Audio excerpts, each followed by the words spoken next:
자, 이제 우리가 이제 4장까지의 내용이 다 이제 정리가 됐고요. 이제 지금부터 뭐 하냐면 5장 힘과 운동 파트로 들어가겠습니다. 이제 본격적인 이제 뉴턴 법칙으로 들어가겠다는 얘기죠. 그죠? 여기서부터 이제 어떻게 보면 물리의 꽃이죠. 물리의 꽃. 그죠? 예. 재밌어요, 되게. 재밌으니까 여기 한번 공부 한번 해봅시다. 자, 5장에 일단 108페이지로 넘어가게 되면 뭐 어떤 물리 현상을 다루는가 해가지고 주저리주저리 좀 나와 있고, 그 다음에 이제 뉴턴 역학이라는 얘기가 나왔죠. 우리가 뉴턴 역학은 이제 어떻게 생각을 하면 되냐면, 우리 초기에 이 뉴턴이 뭐라 그랬습니까? 뉴턴이 이 F는 뭐라 그랬냐면 델타 P라는 식을 썼단 말이야. 이렇게. 처음부터 F는 ma라는 식을 쓴 게 아니에요. 운동량의 변화가 있을 것이다. 힘을 주면. 그랬더니 오일러라는 학자가, 그죠? 오일러는 어떻게 보면 수학자죠. 수학자가 이 식을 바꿨단 말이야. F는 어떻게? ma로. 이렇게 바뀌면서 이제 역학 체계가 완성이 된 거죠.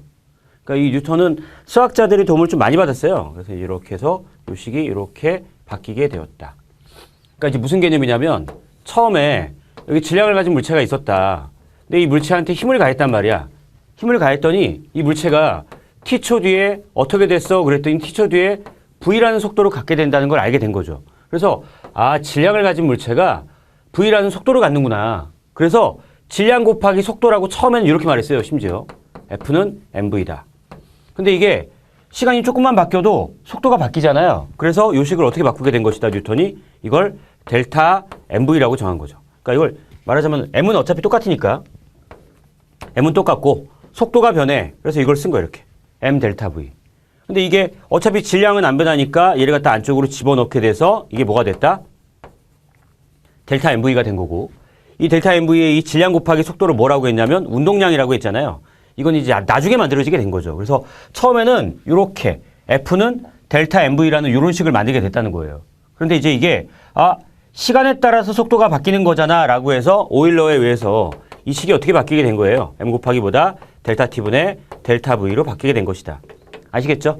그래서 이제 나중에 이 mv를 뭐라고 할까요? 라고 해서 이 mv를 뭐라고 바꿨냐면 p로 바꾼 거고, 이 mv가 p니까 이걸 p로 바꿔치기 하면 이 식이 델타 p가 되게 된 것이다. 그래서 이게 이제 f가 아니라는 걸 알게 된 거죠. 이렇게. mv는 운동량이고 델타 mv는 뭐다? 운동량의 변화량이다라고 정하게 된 거예요. 이제 운동량의 변화량을 충격량으로 바꾸게 된 거고, 이렇게 이제 과학사가 발전하게 된 거야. 이래서 최종적인 요식이 만들어지게 된 것이다라는 걸 이해할 수 있으면 되고요. 그 다음에 이 뉴턴 역학은 어디에서만 성립하는 겁니까? 그랬더니 뉴턴 역학은 어떻다? 물체가 빛의 속도보다 어때야 돼요? 빛의 속도보다 많이, 아주 많이, 그죠? 매우 느리게, 매우 느리게 운동할 때 성립하고요. 그 다음에 거시세계에서 성립하는 거죠. 거시세계에서 성립한다. 아시겠죠? 그래서 그러면 이 뉴턴 역학에 대응되는 값이 또 무엇입니까? 양자역학이죠. 그래서 이제 양자역학은 뭡니까? 그랬더니 양자역학은 빛의 속도로 움직여요. 빛의 속도로 움직이는, 빛의 속도로 움직이는, 운동한다. 빛의 속도로 운동한다고 할까요? 빛의 속도로 운동하는 물체들. 그 다음에 뭐다? 미시세계. 그죠? 원자, 분자 수준에서 다루는 내용이다 라고 알아두면 되고요. 그래서 우리가 이 뉴턴 역학과 양자역학은 다르다 라고 알아두시면 되겠죠? 이렇게. 그래서 빛의 속도보다 매우 느리게 운동하거나 거시세계에서는 뉴턴 역학이 다 들어맞고, 대신에 빛의 속도로 운동하거나 미시세계에서는 저 뉴턴 역학이 안 맞기 때문에 새로운 학문 체계가 만들어질 수밖에 없어서 만들어진 게 뭐보다 양자역학이다라고 알아두면 된다는 얘기예요. 이해가시죠? 자, 그래서 이 양자역학으로 가게 되면 이제 뭐 여러 얘기가 나오잖아요. 그죠? 뭐 하이젠베르크의 불확정성의 원리, 뭐 그런 내용도 나오고. 그리고 이제 우리가 양자역학에서는 이 뉴턴 역학에서 생각하지 못했던 것들이 많이 일어납니다. 그러니까 여러분들이 물리 공부를 이미 했으니까 고등학교 때 물리 공부한 것만으로도 물리2까지 공부한 친구들은 뭘 알 수 있냐면 알파 분계라는 게 있잖아요. 알파 분계라는 것도 있고, 뭐 베타 분계, 뭐 감마 분계 이런 게 있는데, 알파 분계라는 게 뭐예요? 알파 분계가 이제 일어난다는 거는 실제적으로 일어날 수 없는 일인데 일어난다는 얘기야. 그죠? 그런 걸 이제 뭐라 그래? 양자 터널 현상. 이런 것들. 그런 것들을 다 이제 여기서 배우게 된다라는 거예요. 그죠? 현실 세계에서는 불가능한 것 같아. 거시 세계에서는 안 되는 것처럼 보이지만 양자에서는 다 성립이 된다. 뭐 이런 내용이고. 그 다음에 이제 곧바로 이제 뭐로 들어가자? 뉴턴의 운동 방정식으로 들어가겠습니다. 뉴턴의 운동 법칙으로. 자, 먼저 뉴턴의 운동 법칙 중에 뉴턴의 운동 제1법칙. 제1법칙. 이걸 뭐라고 하죠? 이걸 갖다가 뭐라고 한다? 관성의 법칙이라고 하는 거죠. 관성의 법칙. 이걸 뭐라고 하자? 뉴턴의 운동 제1법칙. 근데 이거 고등학교 때 너무 징그럽게 많이 봤어요. 이거. 너무 많이 봐서 이걸 모르는 사람은 없을 거예요. 그죠? 외부에서 힘을 주지 않아. 그러면 정지해 있던 물체는 계속 정지해 있고 운동하던 물체는 뭐한다? 등속, 직선, 운동한다. 이게 뉴턴의 운동 제1법칙이죠. 그죠? 이건 뭐 이것 때문에 또 갈릴레오 갈릴레이의 설명까지 할 필요는 없겠죠. 예, 그래서 관성에 대한 정의, 뭐 이렇게 관성. 자신의 운동 상태를 유지하려고 하는 성질. 그래서 이거 갖다 이렇게 기억해도 된다 그랬지? 관성 앞에다가 습자를 붙여버려. 그럼 뭐야? 습관성. 자신의 상태를 유지한다는 얘기죠. 그래서 이 관성이라는 말을 이해를 못하겠다라고 한다면 앞에다 살짝 습자를 붙여. 습관성. 자신의 습관을 갖다가 바꾸기는 힘들어요. 그죠? 오늘부터는 절대로 그걸 안 할 거라고 하지만 그게 나타나죠. 그죠? 이렇게 해서. 그래서 자신의 상태를 유지하려고 한다. 그러니까 정지해 있던 물체는 계속 정지하려고 그래. 그게 뭐야? 정지관성. 운동하던 물체는 계속 운동하려고 그래. 그게 뭐예요? 운동관성. 이렇게. 그래서 그 상태를 유지한다라는 걸 이해할 수 있으면 되겠고요. 이게 뭐다? 뉴턴 운동 제1법칙. 외부에서 힘을 주지 않아. 그러니까 힘을 주지 않아요. 힘을 주지 않으면 어떻게 된다는 거야? 정지해 있던 물체는 뭐 한다? 계속 정지해 있고 운동하던 물체는 계속 뭐 한다는 거예요? 운동하던 물체는 계속 등속, 직선, 운동할 것이다. 힘이 작용하지 않으니까. 아시겠죠? 이렇게 알아두면 되겠습니다. 자, 그런데 우리가 이제 어떤 얘기를 시작하게 될 거냐면 좌표계에 대한 얘기를 살짝 시작을 할게요. 좌표계. 그럼 좌표계에는 일단 우리가 알아야 되는 두 가지가 뭐냐면 관성 좌표계라는 게 있고 관성 좌표계. 그 다음에 또 뭐가 있냐면요. 비관성 좌표계라는 좌표계가 있어요. 비관성 좌표계. 이 관성 좌표계하고 비관성 좌표계의 차이가 뭡니까? 라고 말하면 이렇게 말하면 돼요. 물체가 정지 또는 등속도 운동을 하고 있다. 자, 이렇게 정지 또는 등속도 운동을 하고 있어. 이걸 뭐라고 하자고요? 관성 좌표계라고 불러요. 그러면은 정지 또는 등속도 운동이야? 정지 또는 등속도 운동이야? 이건 뭐예요, 그러면? 이거 뭐야? 관성의 법칙이 성립한다는 얘기네. 그죠? 관성의 법칙이 성립하는 좌표계를 뭐라고 하자? 관성 좌표계라고 하는 거예요. 상황 이해 가죠? 네. 자, 이렇게 글씨가 이쁘게 다시 써주죠. 관성의 법칙. 관성의 법칙은 뭐라고? 네. 힘이 작용하지 않으면 정지했던 물체는 계속 정지해 있고 운동하던 물체는 계속 등속도 운동해. 정지 또는 등속도 운동할 때의 좌표계를 관성 좌표계라고 할 거야 라는 거죠. 이해가시죠? 그러면 이 비관성 좌표계를 다른 말로 뭐라고 하냐면요. 얘를 갖다 뭐라고 하자? 얘를 가속 좌표계라고 불러요. 가속 좌표계. 무슨 말이야? 가속도 운동한다는 얘기겠지 뭐. 그죠? 얘는 뭐다? 물체가 가속도 운동을 한다.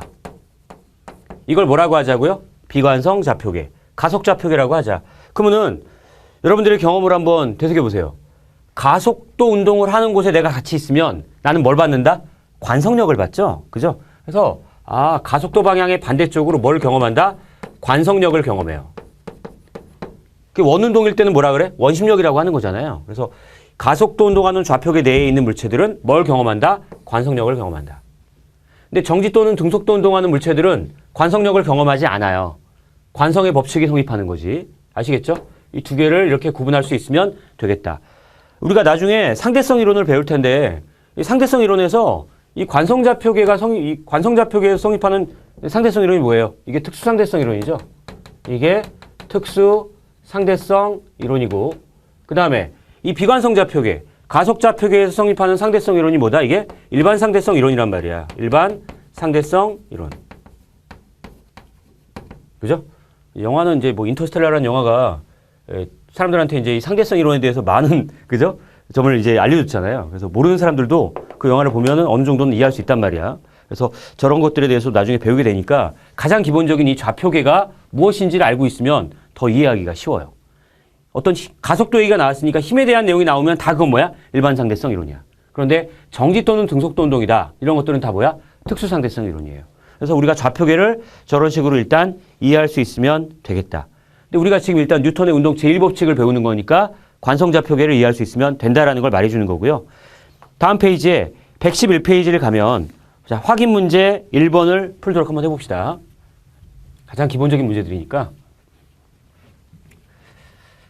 자, 1번. 확인 1번.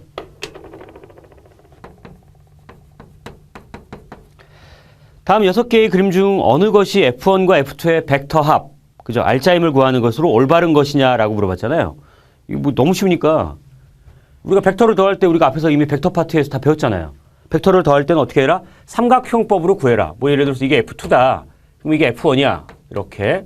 그럼 F2와 F1을 더할 때 어떻게 하라고요? 시작점에서 끝점 쪽으로 연결해라. 이게 뭐다? 이게 알짜임이에요. 이게 시그마 F예요. 라는 거죠. 이게 누구게? 이게 바로 C죠, C. 그죠? 이게 C. 됐죠?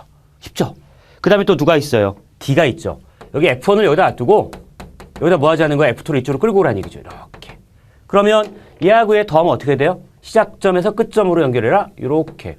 얘하고 얘가 결과가 똑같잖아요. 이게 뭐다? 이게 시그마 F다. 얘가 누구예요? D죠, D. 그죠? 어우, 쉽네요. 그 다음에 또 누가 있습니까? 이게 삼각형법이니까 자, 이런 방법을 뭐라고 하자고요? 삼각형법으로 벡터를 합성하는 방법이라고 그랬잖아요. 삼각형법. 이거 말고 또 뭐가 있어요? 평행사변형법이 있죠. 평행사변형법은 어떻게 합니까? 그랬더니 자, 여기 F1 벡터가 이렇게 있고요. 여기 F2 벡터가 이렇게 있다는 얘기죠. 그러면 이 두 벡터를 더해라 라고 하면 여기다 뭐 하라고요? 평행사변형을 그린 다음에 대각선으로 어떻게 해라? 선 그어라. 시작점을 일치시킨 곳에서 대각선 방향으로 선 그으면 돼. 이게 뭐다? 이게 시그마 F인 거죠. 이게 몇 번이에요? 이게 2번이죠, 2번. 이렇게. 이걸 뭐라고 하자? 평행사변형법이라고 하는 거죠. 이렇게 하면 됩니다. 그래서 답이보다 C, D, E라고 말하시면 되겠죠. 자, 그 다음에 이제 나오는 내용이 뭐냐면 질량하고 그 다음 페이지에 뭐가 나온다? 무게가 나오나요? 질량하고 무게, 뭐 이런 가장 기본적인 구분 이해하시면 되고 질량이 뭐냐 그랬더니 질량은 변하지 않는 양이죠. 내가 어디서 측정하고는 똑같아야 돼. 그리고 질량에는 두 가지가 있는데 관성질량이라는 거하고 중력질량이라는 게 있죠. 관성질량과 중력질량이라는 게 있다. 자, 우리가 질량을 이제 매스라고 하기 때문에 앞 글자를 항상 따서 뭐라고 표시한다? M이라고 표시하는 거죠. 이렇게 M. 자, 근데 이 관성질량하고 중력질량은 차이가 뭐냐면 이렇게 생각을 합시다. 여기 어떤 질량 M짜리 물체가 있어요. 이렇게. 그럼 내가 이 질량 M짜리 물체한테 뭐 하겠다는 거야? 힘을 주겠다. 이렇게 F라는 힘을 주겠다는 거죠. 그럼 F라는 힘을 주게 되면 이 물체가 어떻게 된다는 거예요? 운동을 하겠지 뭐 이렇게. 그죠? 그래서 가속도 뭘 갖게 된다? A라는 가속도를 갖게 될 거예요. 그럼 우리는 어떤 식을 쓸 수 있냐면 F는 MA라는 식을 쓸 수가 있는 거죠. 그죠? 이해가시죠? 힘이란 F라는 힘을 줬기 때문에 이 물체가 가속도 운동을 하는 거야 라고 생각할 수 있잖아요. 그럼 이거 갖다가 M에 대해서 정리하면 M은 얼마가 나오냐면 A분의 F가 나와요. 됐죠? 여기까지? 그래서 F는 MA니까 M은 A분의 F겠지. 그때 저 M을 뭐라고 하자? 이 M을 갖다가 관성질량이다라고 부르는 거예요. 얘를 뭐라고 하자? 관성질량이다. 충분히 이해가시죠? 자, 그 다음 이번에는 중력질량이 뭐냐라고 했을 때 자, 여기 질량 M짜리 물체가 있어요. 이 물체가 아래쪽으로 뭘 받니? 그랬더니 중력을 받는데요. 중력을 어떻게 표시한다? mg라고 표시할게요. 이 mg를 갖다가 w라고 표시하겠습니다. 자, 이렇게. 그러면은 w가 mg야. 이 w를 이제 우리가 무게라고도 하죠. 무게, mg. weight라고 하니까 weight의 앞 글자 w로 써서 그 weight w가 뭐다? mg야. 그럼 이 식을 갖다가 m에 대해서 정리하면 m은 얼마가 나오냐면 g분의 w가 나오겠네요. 이해가시죠? 이 질량을 뭐라고 하자? 이 질량을 중력질량이라고 부르는 거야. 아시겠죠? 뭐 나중에 이제 또 이것도 마찬가지로 상대성 이론에서 중력 가속도 등가원리라는 게 있거든요. 중력에 의한 효과와 가속도 운동에 의한 효과를 구분할 수 없다. 아하. 중력 가속도 등가원리. 중력 가속도 등가원리라는 거에 의해서 관성질량과 중력질량은 어떻다? 같다. 아시겠죠? 관성질량과 중력질량은 어떻다? 같다라는 것도 하나를 체크해 놓으시면 되겠습니다. 아시겠죠? 이거에 대해서는 이제 상대성 이론에서 조금 더 깊이 들어가겠죠. 이렇게 이해하시면 되고요. 자, 그 다음에 이제 뉴턴의 운동 제2법칙이라고 나왔는데, 자, 우리가 이 가속도가 뭐에 비례합니까? 그랬더니 가속도는 분명히 힘에 비례하는 게 맞아요. 그 다음에 질량에 반비례하는 거죠. 그죠? 그래서 이 A가 n분의 F야. 근데 이게 비례한다고 원래 처음에 알아냈잖아요. 실험적으로 알아내서 이게 비례해. 그래서 비례한다는 걸 같다라고 나타내기 위해서 뭘 했다? 여기다가 상수 하나를 곱했죠. K라는 상수를 곱하고 여기다 n분의 F 이렇게 쓴 거야. 그래 놓고 뉴턴이 이 K 값을 얼마로 놔뒀냐면 1로 놔둔 거죠. 그죠? 그래서 그럼 이제 A가 n분의 F라는 식이 만들어졌으니 저 식을 갖다가 F에 대해서 정리하면 F는 뭐가 나온다? MA라는 식이 나오겠네요. 그리고 F는 벡터고요. A도 벡터잖아요. M은 스칼라고. 그리고 앞에다 슬쩍 뭘 붙여라? 이렇게 시그마를 붙인 거죠. 그래서 이 시그마 F는 MA라는 식을 만든 거고 이 시그마 F를 뭐라고 하죠? 얘를 갖다가 이제 우리가 뭐라고 불러요? 얘를 알짜힘이라는 말을 쓰는 거죠. 알짜힘. 얘를 두 글자로 뭐라고 합니까? 얘를 두 글자로 뭐라고 한다? 합력이라고 하는 거죠. 합력. 이 질량 M짜리 물체에 작용하는 모든 힘을 어떻게 하라고? 다 합쳐라. 이걸 뭐라고 하자? 알짜힘. 합력이라고 하는 거예요. 이해 가시죠? 그래서 이 시그마 F는 MA라는 식을 쓰게 된 것이다. 단위가 뭐니? 그랬더니 질량 단위가 킬로그램이고 가속도의 단위가 뭐다? 미터 퍼 세크 제곱. 우리가 이 킬로그램 미터 퍼 세크 제곱을 매번 쓰기가 귀찮아. 그래서 어떤 단위를 만들었냐면 이 뉴턴이라는 단위를 만든 거죠. 그죠? 이렇게 아시겠죠? 그래서 이 시그마 F는 MA라는 요 식을 뭐라고 부르냐면 우리는 이제 그래서 얘를 갖다 이제 뭐라고 하자? 얘를 운동 방정식이라고 하는 거죠. 운동 방정식을 잘 꾸미셔야 돼요. 그래야지 이 역학 체계를 갖다 이해하는 데 상당히 도움이 된다. 그래서 112페이지 하단에 시그마 F는 MA라는 식이 나와 있고 113페이지로 넘어가니까 뭐가 나왔냐면 X성분, Y성분, Z성분의 운동량 보정, 운동 방정식이 나와 있는 겁니다. 그죠? 시그마 F는 MA를 X성분, Y성분, Z성분에 대해서 다 계산할 수 있다. 그죠? 그런 내용이고요.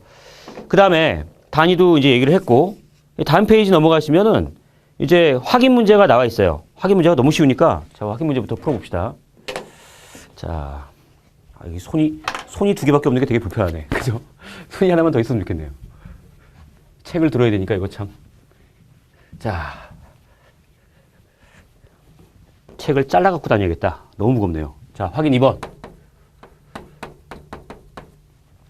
자, 다음 그림에서 마찰이 없는 마루 위에 놓여 있는 토막에 이렇게 토막이 있고요. 이 토막에 왼쪽 방향으로는 얼마? 3N의 힘이 작용하고 오른쪽 방향으로는 얼마? 5N의 힘이 작용하고 있어요. 지금 상황 이해 가시죠? 이렇게 수평 방향으로 작용하고 있을 때 세 번째 수평력 F3가 토막에 작용할 때 토막이 정지해 있으려면 어떻게 됩니까? 지금 이 상태에서는 오른쪽으로 움직일 거 아니에요. 근데 F3라는 힘이 작용해서 얘가 정지하려면 당연히 이건 어떻게 되면 돼? 왼쪽으로 2N의 힘이 작용하면 되겠죠. 야, 이런 걸 틀리진 않겠죠. 그죠? 왼쪽으로 얼마? 2N.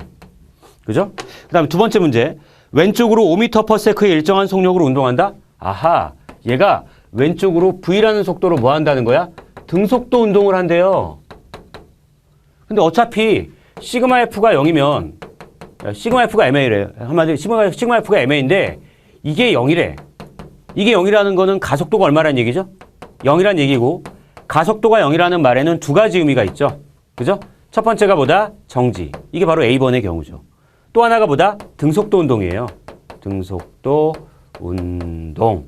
그래서 이 물체가 지금 정지 또는 등속도 운동을 할 때는 알짜힘이 얼마다? 0이다 라는 거죠. 아, 알짜힘이 0이네. 이렇게. 알짜힘이 0일 때 이게 성립한다라는 거. 그럼 얘도 마찬가지로 B번 답도 뭐다? 왼쪽으로 2N이 되겠네요.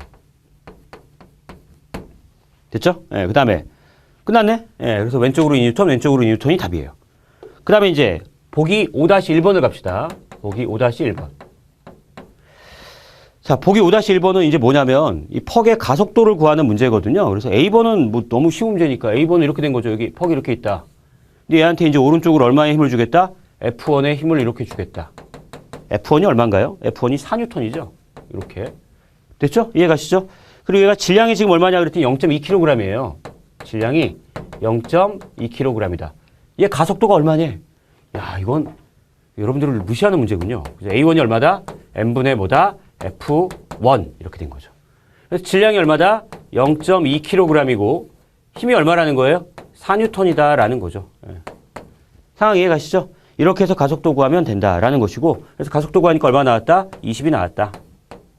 방향은 어느 쪽이에요? 오른쪽 방향. 이 힘을 주는 방향을 그냥 플러스로 두세요. 알겠죠? 처음 운동 방향이 오른쪽이니까 처음 운동 방향을 그냥 플러스로 잡아라. 그래서 플러스가 있는 얼마가 나온다? 플러스 20m per 세크 제곱의 가속도가 나올 것이다. 이렇게 계산하면 되고요. 그 다음에 두 번째 문제, 이게 A번 문제였고, 그럼 이제 B번 문제는 뭡니까? 그랬더니 B번 문제는 왼쪽 오른쪽으로 힘이 작용한다는 얘기죠. 이렇게 물체가 있는데 얘한테 지금 F1이 작용하는 거죠. F1이 얼마가 작용한다? 오른쪽으로 작용하고요. 이 F1이 지금 4N이라고 그랬습니다. 그 다음에 이 반대쪽으로 뭐가 작용한다? F2가 작용한대요. F2는 얼마라고 나왔나요? 2N이라고 나왔죠? 이렇게. 그리고 질량은 똑같이 얼마다? 0.2kg이야. 자, 그러면 이제 A2 가속도 구하세요 라고 말하면 질량분의 R자 힘이죠. 질량분의 뭐다? R자 힘. 이렇게. 질량이 얼마야? 0.2죠. 0.2kg 분의 R자 힘이 얼마죠? 4-2니까. 이겠네. 그죠? 4-2N. 그래서 20을 갖다가 2로 나누니까 얼마 나온다? 얘는 10m per 세크 제곱이라는 가속도를 갖게 된다. 이해 가시죠? 자, 그 다음에 세 번째 문제, C번 문제로 갑시다. 자, 세 번째 문제는 뭐냐면 얘한테 힘을 갖다 1N을 주겠다는 건가요? 예, F3가. 아하. 근데 지금 상황을 봤더니 지금 이 세 번째 그림이 C번 그림 맞죠? 이게 어떻게 된 거냐면 왼쪽으로 F2M을 주는 거죠, 이렇게. 이게 F2가 얼마다? 이게 F2가 2N이었죠. 그리고 F3를 준다 그랬는데 F3를 어떻게 줬냐면 각도가 몇 도야, 지금 문제 상황에서 30도? 예. 이렇게 돼 있고 여기에 대해 30도로 이렇게 뭐가 있다? F3가 있다. 유각이 30도란 얘기죠. F3가 몇 뉴턴이야? 이게 1뉴턴. 됐네요. 자, 그러면 얘를 갖다가 이제 분해를 합시다. 분해를 했더니 얘 어떻게 되냐면 이 X방향과 Y방향으로 분해할 수 있잖아요. 이 X방향 성분임이 얼마예요? 1. 코사인 얼마? 30도가 되겠네. 됐죠? 예. 그러니까 2뉴턴에서 얘를 뺀 게 R자임이라는 얘기잖아요. 얘 운동방향 왼쪽을 플러스로 잡으세요. 왼쪽을 플러스로 잡아라. 그러면 자, 얘 가속도 구하라 그러면 총질량 얼마다? 마찬가지로 0.2kg이고 R자임이 얼마 나오냐면 2 마이너스 얼마? 1 코사인 30도. 코사인 30도가 얼마인가요? 이렇게 곧바로 계산합시다. 2분의 루트 3. 그래서 이거 계산하면 된다는 얘기죠. 이해 가시죠? 그래서 이걸 산수하니까 얼마 나왔다? 이게 5.67m per 세크 제곱. 그냥 5. 얼마? 7m per 세크 제곱이라고 말하시면 되겠죠. 이해 가시죠? 예. 근데 방향은 어느 쪽이에요? 왼쪽. 얘는 다 방향이 어느 쪽이야? 다 오른쪽이죠. 오른쪽. 오른쪽. 얘도 뭐다? 오른쪽. 얘는 뭐다? 왼쪽. 얘가 더 크니까. 아시겠죠? 예. 자, 그 다음에 이제 보기 2번 문제도 뭐 거의 똑같은 문제니까 이건 뭐 그냥 그림만 일단 그려서 이해를 시켜준 다음에 넘어가도록 할게요. 자, 여기 어떤 2kg짜리 과자통이 있다. 2kg짜리 과자통이 있대요. 근데 2kg짜리 과자통에다가 이제 뭐 하겠다는 거냐면 힘을 주겠다는 거죠. F1이 어떻게 된 거예요? F1이 이렇게 된 거죠. 이렇게. 이게 F1. 요 각도가 지금 몇 도예요? 30도. 이렇게 F1에 힘을 주고 그 다음에 F2를 얼마를 주겠다? 20뉴턴. 이게 F2란 얘기죠. 이렇게. 이게 F2. 이게 얼마라고요? 20뉴턴. 얘가 10뉴턴. 이렇게. 이렇게 힘을 줬더니 어떻게 됐다는 거야, 결과가. 여기다가 또 F3라는 어떤 힘이 있어요. 어느 방향인지 모르겠지만 F3라는 힘을 줬더니 얘가 어떻게 됐다는 거야. 이렇게 가속도 운동을 했다는 얘기인가요? 그죠? 지금 가속도가 얼마? 3m per 세크 제곱의 가속도를 갖게 되었다라는 거죠. 이해 가시죠? 예. 그래서 얘는 그냥 이렇게 풀면 돼. 여기 어떤 힘이 있는데 그게 어떤 방향으로 작용하는지 몰라. 그럼 그냥 어떻게 해라? 대충 F3를 잡아서 F3의 X방향 성분과 Y방향 성분이 있을 거 아니에요. 그 녀석을 갖다가 다 성분별로 계산을 해서 그 녀석의 가속도가 3이 나오게 하면 된다. 그런 얘기죠. 그죠? 그래서 F3라는 가상의 힘을 또 도입해라. 이게 어느 쪽으로 작용하는지 모르니까. 그래서 이제 뭐 풀이도 보시면 알겠지만 그냥 S성분, Y성분 분해해가지고 R자임이 얼마다라고 해서 식을 세우면 됩니다. 그래서 얘를 계산하니까 얘 F3가 얼마 나온다는 거예요. 얘 F3가 16N 나온다는 거 계산되니까요. 이건 여기서 하고 넘어갑시다. 자, 이렇게 계산하면 되고 그 다음에 이제 5-2절에 특별한 힘으로 넘어갈게요. 자, 이렇게. 자, 이쪽으로 가서. 5-2. 특별한 힘. 이 특별하다는 게 왜 특별하다고 해놨을까? 예. 중요하다는 얘기겠죠, 그냥. 먼저 첫 번째가 이제 중력인데, 중력. 중력. 야, 중력 단어는 그죠? 예.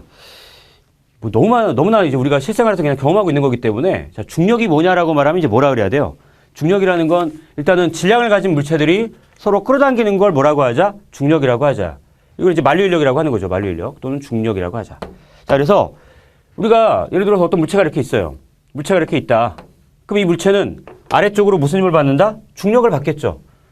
중력의 작용점을 정가운데로 이렇게 표시하고요. 질량 가진 물체가 있으면 그 다음에 아래쪽으로 뭘 표시하자? mg라고 하는 중력을 이렇게 표시하면 되는 거죠. 이해가시죠? 근데 이 아랫방향을 갖다가 어느 방향으로 잡을 것이냐.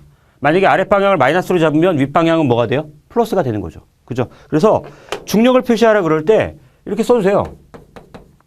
크기를 나타내면 그냥 F노보다 mg예요. 그냥 크기를 나타낼 때는 방향성이 없을 때는 그냥 FG가 뭐다? mg다. 근데 내가 얘를 갖다가 아랫방향을 갖다가 마이너스로 잡고 싶어. 그럼 어떻게 하면 됩니까? 이게 mg에다가 뭐해라? J벡터를 표시해 준 다음에 앞에다가 마이너스 부호를 붙여야 되겠죠. 왜? 아래쪽이니까.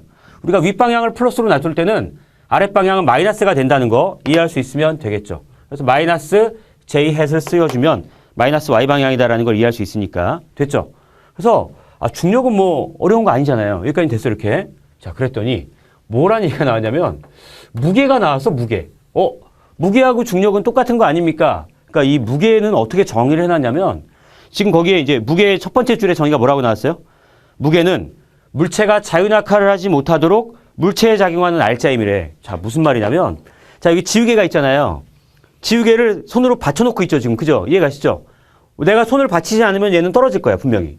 아래쪽으로 떨어질 거 아니에요. mg를 받으니까. 중력을 받아서 떨어지려고 하는 걸 내가 막고 있는 거죠. 자유낙하 하려고 하는 걸 봐봐. 놔두면 떨어져요, 이렇게. 떨어져, 이렇게. 자유낙하 하는 걸 막으려고 하는 반대 방향의 이 힘을 뭐라고 하죠? 이걸 무게라고 하는 거야. 이 물체가 10N짜리다. 중력이 10N이 작용한다면 내가 손으로 이걸 받쳐서 10N만큼의 힘을 위로 주니까 자유낙하를 못하고 있는 거죠. 그 힘을 뭐라고 하자? 무게라고 하자. 이해 가십니까? 예. 그래서 이렇게 해서 무게라는 녀석의 정의는 자유낙하를 하지 못하도록 물체에 작용하는 알짜임을 뭐라고 하자? 중력이라고 하자. 됐어요? 예. 그래서 이 무게는 오해하지 마세요. 스칼라가 아닙니다. 예, 스칼라가 아니에요. 예. 이 한마디로 무게는 뭐다? 벡터야, 벡터. 예, 이거 이해하시고요. 그러니까 물체가 자유낙하를 하지 못하도록 작용하는 힘을 뭐라고 한다? 무게라고 한다. 이렇게 이해하면 돼. 그래서 중력하고 무게는 그냥 같다라고 써도 상관없는 거죠. 그죠? 크기가 똑같으니까. 이런 내용이고요. 자, 그래서 이제 우리가 근데 또 알아둘 건 뭐냐면 예를 들어서 목욕탕을 가가지고 목욕한 다음에 이제 우리가 대체적으로 사람들이 다 습관적으로 뭐랍니까? 몸무게를 측정한다고 하잖아요. 근데 이 몸무게를 측정한다는 하고는 말에도 생활과 이 물리에서의 용어 차이가 생기는 거죠. 사람이 이렇게 체중계 위에 올라가서 몸무게를 측정했어. 몸무게가 얼마야? 물어보면 사람들이 다 뭐라 그래요? 너는 몸무게가 얼마니 물어봤는데 사람들은 뭐라 그래? 저는 70kg입니다. 이렇게 말해요. 선생님 질량은 70kg이거든요. 이건 70kg은 몸무게가 아니죠. 이건 뭐예요, 이건 질량이죠. 사람들이 무식해서가 아니라 일반적으로 그렇게 쓰는 거야, 용어를. 이건 분명히 질량이니까 70kg이잖아. 넌 몸무게가 얼마니가 아니라 넌 질량이 얼마나 가니? 이렇게 물어봐야죠. 그랬을 때 얼마? 70. 그럼 몸무게는 뭐예요? 몸무게는 이 질량에다가 중력과 속도를 곱해준 거죠. 근데 이제 이게 뭐냐면 얘한테는 중력이 작용할 거 아니야, 아래쪽으로. 얼마가? mg라는 중력이 작용해. 질량이 얼마예요? 70에다가 중력과 속도 9.8을 곱해준 게 이 녀석의 뭐다? 몸무게가 되는 거죠. 그럼 이게 몸무게가 이제 이렇게 되고 단위가 뭐다? 뉴턴인 거죠. 질량은 70이고. 자, 그랬을 때 이 중력에 대한 반작용이 있을 거 아니에요. 그죠? 그 중력에 대한 반작용은 뭐예요? 사람이 지구를 잡아당기는 힘이 이 힘에 대한 반작용이고 이 사람이 지금 어디를 누르냐면 체중계를 눌러요. 체중계를 이렇게 누른단 말이에요. 사람이 체중계를 눌러. 사람이 체중계를 누르는 힘이 얼마다? 이게 마찬가지로 70 곱하기 9.8이죠. 그러면 이 체중계가 사람을 어떻게 해준다? 또 떠받쳐줘. 이렇게. 그죠? 이게 뭐예요? 이게 수직항력이잖아요. 그럼 우리는 여기서 이제 이렇게 생각하면 되는 거죠. 사람이 체중계를 누르면 체중계가 사람을 떠받쳐주는데 이 떠받쳐주는 요 힘을 갖다가 우리가 수직항력이라고 했잖아. 그럼 우리가 실제적으로 체중계 위에 올라가서 측정하는 건 뭐냐면 바로 뭐다? 수직항력 측정하는 거죠. 이 수직항력 값이 나오면 그 수직항력 값을 중력과 속도로 나눠. 그러면 거기 뭐가 나온다? 질량 단위가 나타나는 거예요. 아시겠죠? 예, 그런 개념을 좀 이해할 수 있으면 되겠다. 예.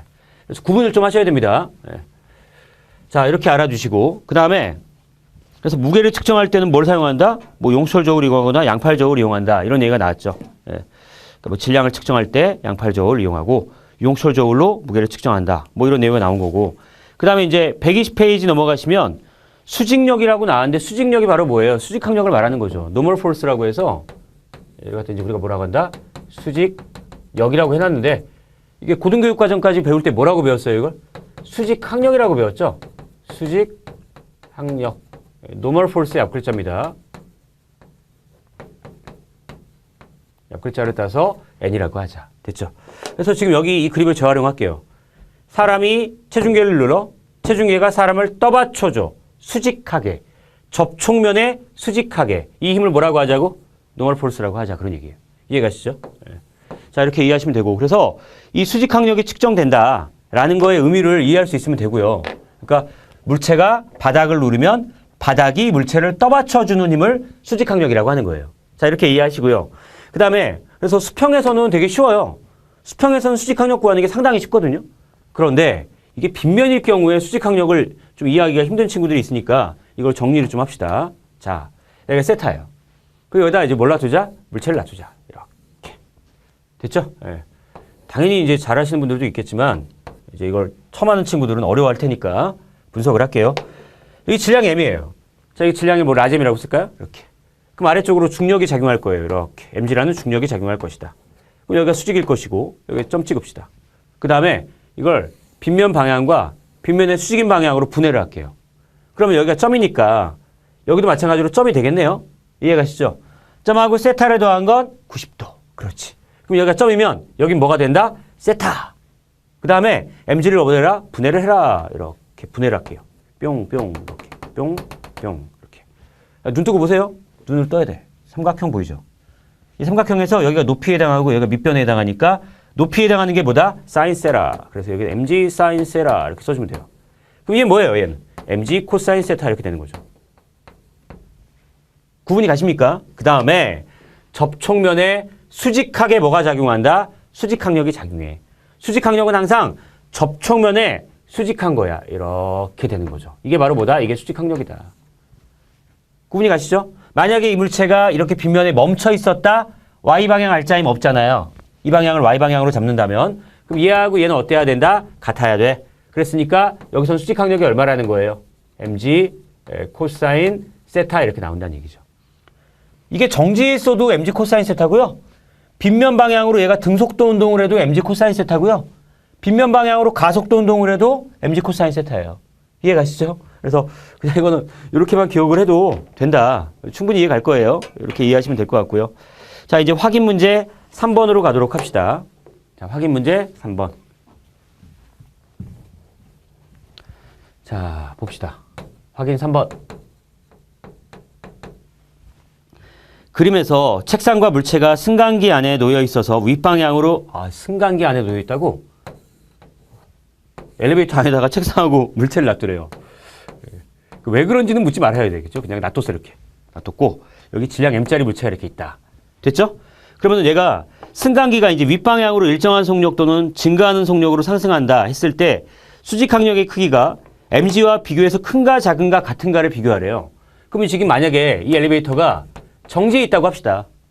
그럼 정지해 있을 때는 얘한테 아래쪽으로 분명히 뭐가 작용한다? 당연히 중력이 작용하겠죠. mg가 중력이 작용할 것이고요. 그 다음에 이 위쪽 방향으로 뭐가 작용한다? 수직항력이 작용하는데 이 수직항력을 뭐라고 표시한 것뿐이에요? Fn이라고 표시한 것뿐이죠. 이 할리데이에서는 수직항력을 Fn이라고 표시합니다. 우리가 이제 고등교육과정까지는 고등학교 1, 2학년 때까지는 다 뭐 1, 3학년 때는 다 수직항력을 그냥 n이라고 썼잖아요. 그죠? 근데 여기 단지 Fn이라고 써 있으니까 여기 표기법을 따라주기만 하면 되는 거예요. 근데 지금 이 상태야. 정지해 있대요. 정지해 있으면 R자임이 0이 돼야 되잖아요. R자임이 0이라는 건 위쪽 방향을 플러스로 잡았을 때 아래쪽은 마이너스예요. 그죠? 두 개를 더하면 얼마가 돼야 된다? 0이 돼야 된다. 그럼 되겠네. 그럼 정지 상태에서는 수직항력 마이너스 mg가 얼마가 된다? 이게 0이 된다는 얘기니까 수직항력은 얼마라는 거예요? mg라는 얘기죠. 그럼 얘는 중력하고 같네요. 그래서 A번 답이 뭐다? A번 답은 같다가 답이에요. 이건 쉽죠? 그죠? 됐어. 그 다음에 B번 문제. 증가하는 속력으로 움직인다. 아, 얘가 윗방향으로 증가하는 속력이라는 건 윗방향으로 뭘 간다는 거야? 가속도로 간다는 얘기죠. 그러면 시그마 F는 MA라는 운동 방정식을 쓸 때 어떻게 하면 되는 거예요? 수직력에서 뭘 빼라? mg를 빼라. 이게 바로 뭐가 된다? MA가 될 것이다. 이해가시죠? 시그마 F는 MA. 얘는 시그마 F가 0이었고요. 정지니까. 근데 얘는 시그마 F가 MA가 되겠으면 돼. 그럼 얘는 수직항력이 얼마니라고 말하면 수직항력이 얼마 나온다? mg 플러스 a가 나오니까 수직항력이 원래 무게보다 어떻게 된다? 증가하게 된다는 얘기죠. 그래서 얘는 뭐라 그래야 돼?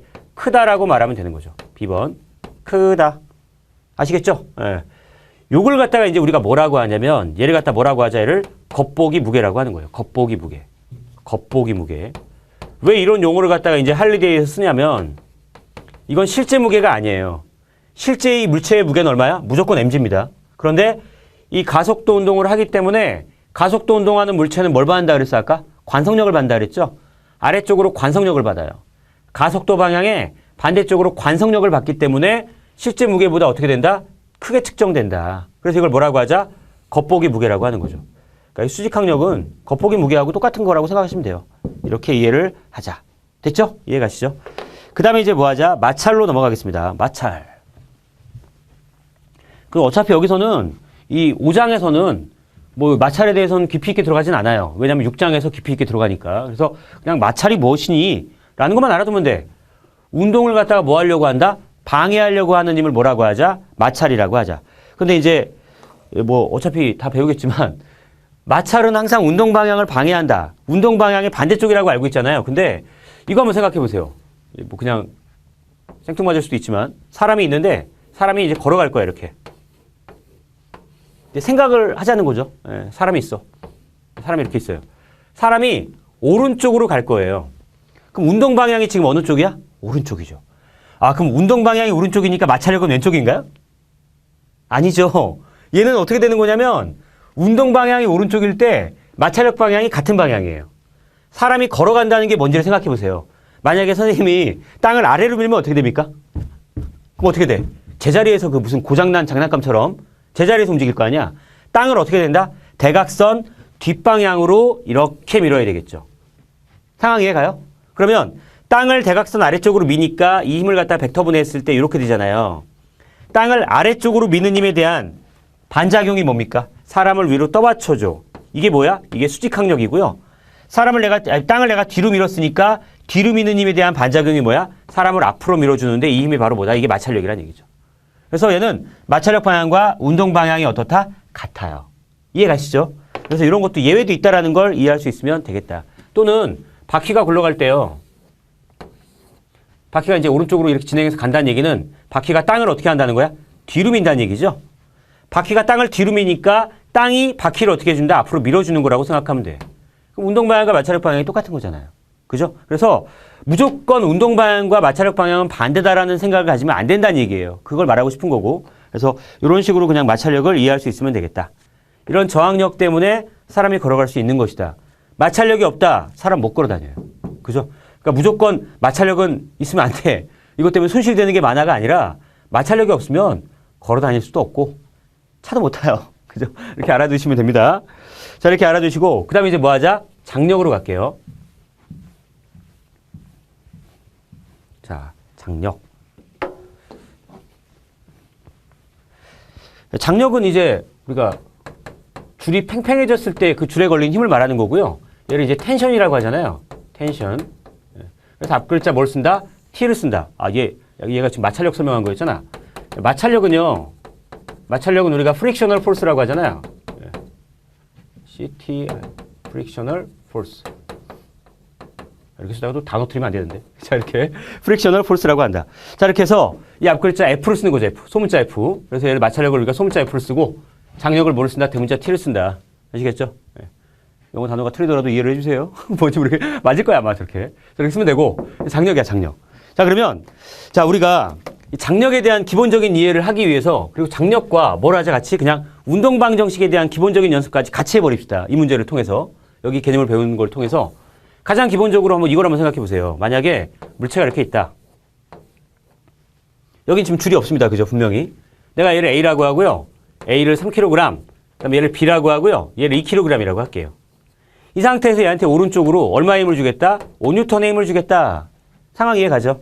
이거 물체 몇 개입니까? 라고 말하면 여러분들이 2개요 라고 말하면 안 돼요. 이건 물체가 1개야. 왜? 같이 움직이니까. 가속도가 똑같잖아요. 그래서 가속도가 얼마니 했을 때 가속도가 얼마다? 총질량 5kg 분의 알짜임이 얼마예요? 5N. 그죠? 그럼 가속도가 얼마예요? 1이잖아요. 이렇게. 1m/s 제곱. 자, 이렇게 했을 때 5N을 지금 어디다 줬니? 그랬더니 A한테 줬죠.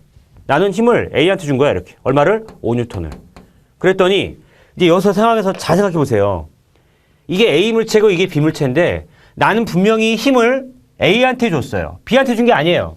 나는 A한테 5N 가져라 하고 줬어. 그랬더니 A 물체의 알짜임 시그마 FA와 시그마 FB가 이제 계산이 되는데 알짜임 구하는 식이 뭐예요? 질량 곱하기 가속도. 그럼 A 물체의 질량에다가 가속도 곱하고 B 물체의 질량에다가 가속도를 곱하면 됩니다. 자, 그러면 A 물체의 질량 얼마? 3. 거기다 가속도 곱하니까 얼마예요? 3 곱하기 1이 되는 거죠? 이렇게. 그럼 얘는 2 곱하기 1이 되겠네. 그럼 이거 몇 뉴턴 나와요? 3뉴턴. 이거 얼마? 2뉴턴 나오는 거죠. 그럼 얘는 알짜임이 얼마다? 3이야. 무슨 얘기냐면 A한테 5뉴턴을 줬는데 A한테 순수하게 쓰인 힘이 얼마다? 3뉴턴이래요. 그럼 나머지 2뉴턴 어디 간 거야? A가 B를 민 거죠. 그래서 A가 B를 미는 힘이 얼마라는 거야? 이게 2뉴턴이라는 얘기예요. 그러면 A가 B를 2로 미니까 B가 A를 어떻게 한다는 거야? 2뉴턴으로 민다는 얘기죠. 그죠? 아시겠죠? 처음에는 시간이 걸리더라도 이렇게 분석을 하세요. 그러면 물리가 엄청나게 쉬워져. 야, 눈 뜨고 봅시다. 이 알짜임 얼마예요? 오른쪽으로 왼쪽으로 2니까 3뉴턴이고 얘는 오른쪽으로 2니까 알짜임이 2란 얘기죠. 이해가시죠? 그러면 자 이제 장력 파트 내용 설명합시다. 이제 여기다 뭐 하냐면 A하고 B 사이에다가 줄을 연결해요. 이렇게. 달라진 게 이게 답니다. A는 3kg이고요. 이게 B인데 여기 2kg이래요. 그리고 여기다 이제 뭐 하겠다? 이렇게 5N의 힘을 주겠다. 이게 줄이에요. 그럼 줄이 어떻게 된다? 당연히 팽팽해지겠네요. 그러면서 줄에 힘이 걸려. 그러면 이때 이 줄에 걸린 힘을 뭐라고 하자? 우리가 텐션 T라고 표시하자. 이런 내용이죠. B가 A를 당기면 A도 B를 당겨. 근데 힘이 똑같겠죠, 당연히. 작용 반작용이라고 하는 거죠, 이게. 그래서 T가 똑같다. 자, 그러면 마찬가지로 가속도 얼마니라고 했을 때 가속도가 얼마 나온다? 한 물체로 취급해라. 얼마 나와요? 1 나오죠. 그 다음에 A 물체의 알짜임과 이것도 2번이라고 할까? 자, A 물체의 알짜임과 시그마 FA와 시그마 FB를 구하라. 이거 얼마 나옵니까? 마찬가지로 3뉴턴, 2뉴턴 똑같이 나오죠. 그죠? 그 다음에 이제 뭘 구할 거냐면 장력을 구할 거야. 줄에 걸린 힘을 장력이라고 한다라는 겁니다, 지금. 이해하시겠죠? 그래서 그냥 예를 들어서 이렇게 하는 거니까. 자, 그럼 T를 구하라 그러면 얘를 뭐로 취급해라? 한 물체로 취급하면 되겠죠. 얘 하나로 취급해봐. 얘 하나야, 혼자야. T 때문에 움직이는 거야. 근데 A에 걸린 알짜임이 얼마였다? 3뉴턴이라고 했으니까 T가 얼마가 나온다는 거예요. T는 그냥 얼마다? 3뉴턴이다. 이렇게 말하면 되죠. 깔끔하죠. 그냥 끝이에요, 이게. 어렵게 생각할 것 자체가 없어. A가 왜 움직여? 장력 때문에요. 장력이 그러면 뭐다? A 알짜임이니까 장력은 3뉴턴이야. 근데 만약에 내가 B를 보고 문제를 풀겠다. 이건 A를 보고 푼 거고요. B를 보고 문제를 풀겠다. O하고 T가 B에 작용해요. 왜 움직이니? O가 T보다 크니까죠. 그죠? 그러면 O에서 T를 뺀 게 얘 알짜임인데 알짜임이 얼마라고요? 2뉴턴이래. 그럼 T는 얼마일 수밖에 없는 거예요? 3뉴턴일 수밖에 없는 거죠. 쉽죠? 그죠? 이렇게 해서 T값이 얼마다? 3뉴턴이라는 걸 계산할 수 있다라는 거예요. 그래서 이런 식으로 장력을 구할 수 있다라는 걸 말해주는 겁니다. 자, 그럼 이제 다시 또 시작을 합시다. 저기 A가 3kg짜리고요. B가 2kg짜리예요. 자, 그러면 이제 우리가 문제풀이를 좀 쉽게 하기 위해서 일단 G값을 여기서는 10이라고 할게요. 그냥 이해시키기 위해서 하는 거니까. 얘 중력이 얼마다? 2 곱하기 얼마? 10. 그죠? 20N의 중력이 작용하고 있고 여기 줄에 걸린 힘을 뭐라고 하자 그랬어요? 장력이라고 한다 그랬죠? 장력 또 똑같이 한번 연습을 해봅시다. T예요. T 구하는 문제거든요. 줄에 걸린 힘은 장력이라고 할 때 장력이 얼마니? 라는 얘기인데 이거 어차피 물체 한 개라고 취급하면 되는 거죠. 자, 물체 한 개니까 가속도 얼마다? 총질량이 얼마입니까? 5kg이에요. 총질량 5kg 분의 알짜임이 얼마다? 20이죠. 이렇게. 그럼 가속도가 얼마 나와요? 4가 나오겠죠. 4m/s 제곱의 가속도를 갖게 된다. 자, 그러면 자, 가속도가 3이다. 자, 그럼 가속도가 3면 A 물체에 작용하는 알짜임이 얼마냐? 시그마 FA가 얼마냐? 또는 시그마 FB가 얼마냐? 이런 얘기예요. 그럼 A 물체의 알짜임이 얼마냐 물으면 뭐라 그래야 돼? 질량 곱하기 가속도니까 12N이고요. B 물체의 알짜임이 얼마냐 물어보면 질량 곱하기 가속도니까 얼마 나온다? 8N이라고 말하면 되겠네요. 자, 그럼 이 상황에서 장력이 얼마니 물어보면 장력을 뭐라 그래야 돼? T는 얼마다? A 물체의 R자임이니까 12N이라고 말하면 끝나는 거죠. 깔끔하지 않습니까? 자, 그 다음에 만약에 이제 얘를 보세요. 얘. 요게 20이라 그랬잖아요. 이게 20이에요. 그런데 B 물체의 R자임이 얼마다? 8N이 나와야 돼. 그럼 B가 R자임이 8N이 나온다는 얘기는 T보다 20N이 8N이 크다는 얘기잖아요. 그럼 T는 얼마가 나올 수밖에 없냐면 12N이 나올 수밖에 없는 거예요. 상황 이해 가시죠? 자, 이렇게 해서 이해를 할 수 있으면 되겠다. 자, 그래서 이렇게 정리하면 됩니다. 자, 그 다음 이제 도르래에서 장력 구하는 문제. 얘가 지금 아래쪽으로 중력을 얼마 받니? 그랬더니 중력이 얼마예요? 3 곱하기 10. 일단 G를 10으로 할게요. 그 다음 얘도 얼마? 얘도 2 곱하기 10. 이렇게 놔두고 이 줄에 걸린 뭘 구하라? 장력을 구하라. 이런 문제가 나온단 말이에요. 자, 그러면 자, 이거 물체 몇 개다? 1개라고 취급해라. 가속도 얼마니라고 말하면 총질량 얼마예요? 5kg. R자임이 얼마입니까? 30에서 20을 빼니까 10N이 되는 거고 가속도가 얼마다? 2m/s 제곱이 나오겠죠. 이해가시죠? 자, 그럼 마찬가지로 A 물체의 R자임과 B 물체의 뭘 구하자? R자임을 구하자. A 물체의 R자임 얼마예요? 질량 곱하기 가속도니까 얼마 나온다? 6N 나오고요. B 물체의 R자임 얼마냐 물어보면 질량 곱하기 가속도니까 4N이 나오게 되는 거죠. 됐죠? 그 다음에 장력을 구하라 라는 문제입니다. 자, 이제 얘 보세요. 얘 봤더니 얘가 3이고 얘가 2니까 얘 분명히 아래쪽으로 움직여요. 그럼 30이 T보다 어때야 된다? 커야 돼. 근데 A 물체의 R자임이 6이라 그랬잖아요. 그 얘기는 30이 T보다 6N이 더 크면 돼. 그죠? 그럼 T는 얼마가 나온다? 24N이 나오겠네요. 이해가시죠? 또는 어떻게 풀어도 된다? B를 보세요. B가 위로 올라가. 왜? T가 20보다 4N이 크다는 얘기거든요. 그죠? T가 20보다 4N이 커야 돼? 그럼 T는 24겠지 뭐. 쉽잖아요. 이런 식으로 장력을 구할 수 있다라는 거죠. 이해가시죠? 이 정도면 충분히 장력에 대한 설명이 됐을 것이고. 자, 다음 페이지 넘어가면 확인 4번으로 갑시다. 자, 이제 확인 4번. 자, 확인 4번은 자, 지금 도르래 형태의 이 그림에서 이 문제죠. 이 문제. 이런 그림 형태예요. 이렇게 도르래가 있다. 이게 C번 그림이잖아요. 이렇게 되어 있는 문제다. 됐죠? 도르래에 걸려있는 물체의 무게가 얼마라는 거야? 75N. 잠깐만. 여기는 사람이 힘을 주는 거구나. 이렇게 힘을 주고 있는 거고. 이 물체의 무게가 지금 얼마라는 얘기냐면 75N이라는 얘기죠. 그죠? C번 그림이. 이렇게 된 거고. 사람이 주는 여기 줄에 걸린 힘을 T라고 했을 때 사람이 지금 T라는 힘으로 잡아당기고 있다라는 얘기잖아. 그럼 얘하고 얘가 이제 같다는 얘기겠네요. 먼저 A번 문제부터. 얘를 일정한 속력으로 들어올린다는 건 R자임이 0이라는 얘기니까 T는 무조건 얼마가 돼야 된다? 75N이 되면 돼요. R자임 빵이니까. 그 다음 B번. 증가하는 속력으로 움직인다는 건 무슨 말이에요? 얘가 증가하는 속력으로 움직인다는 건 윗방향 가속도로 간다는 얘기니까 T가 75보다 어때야 된다? 커야 되겠네요. 그죠? 그래서 B번 답은 뭐다? 75N보다 큰 힘이라고 말하면 되겠네요. 자, 됐죠? 그 다음에 C번 문제. 감소하는 속력으로 운동한다는 얘기니까 가속도가 그럼 뭐라는 얘기예요? 마이너스라는 얘기네. 가속도가 아래쪽이라는 얘기잖아요. 이렇게. 가속도 방향이. 그러니까 누가 더 커야 된다? 75가 T보다 어때야 된다? 커야 돼요. 그래서 뭐다? 75N보다 작은 힘이라고 말하면 되겠네요. 구분이 가능하시죠? 자, 이렇게 쓰면 되겠다. 그 다음에 이제 3절. 뉴턴의 법칙 응용으로 갑시다. 자, 5-3절입니다. 5-3절에 뉴턴 법칙의 응용. 뉴턴의 법칙을 어떻게 해라? 응용해라. 뭐 이런 얘기죠. 자, 그랬더니 여기에 이제 곧바로 나오는 게 뭐냐면 뉴턴의 운동제 3법칙이에요. 그럼 뉴턴의 운동제 3법칙은 뭐냐면 예를 들어서 그림을 한번 이렇게 한번 그려봅시다. 이 용수철이 있고요. 여기 또 용수철이 있어요. 이렇게. 용수철 저울을 2개를 매달아 놓은 거죠. 이렇게. 이렇게. 상황 이해 갑니까? 용수철 저울 2개가 있고 내가 얘를 이렇게 F로 잡아당기겠다 이런 얘기야. 그럼 이게 A 용수철이고요. 이게 B 용수철인데 이 A 용수철에 걸린 힘을 F1이라고 하고 B 용수철에 걸리는 힘을 F2라고 하자. 똑같은 용수철 상수를 갖는다고 합시다. 그러면 이거는 내가 얘를 A라고 하고 이걸 B라고 했다면 A 용수철이 B 용수철을 잡아당겨? 그럼 B 용수철도 A 용수철을 잡아당기겠죠. 이 용수철의 질량을 무시한다면. 그럼 내가 여기 FM을 잡아당겼을 때 이 줄에 걸린 힘은 어때야 된다는 거야? 같아야 된다는 얘기죠.